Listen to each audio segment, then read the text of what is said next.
যাব না, কারণ মাস্টার মশাই মারবে। এই, স্কুল যাব? না, যাব না, মাস্টার মারবে। হ্যাঁ, তাহলে বাড়ি যাই। তাহলে চল খেলাধুলা করি। এই, তুই আসছিস কেন? হ্যাঁ, আসছি। তাহলে চল খেলাধুলা করি। হ্যাঁ, চল। চল, স্কুল ছুটি হয়ে গেছে, এবার বাড়ি যাই।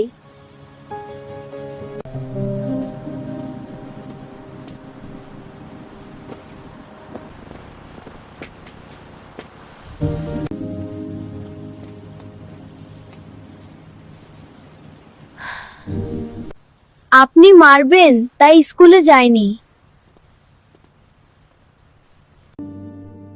মাস্টার সাহেব বলল, কেউ তোমাকে মারবে না, প্রতিদিন স্কুলে যাবে।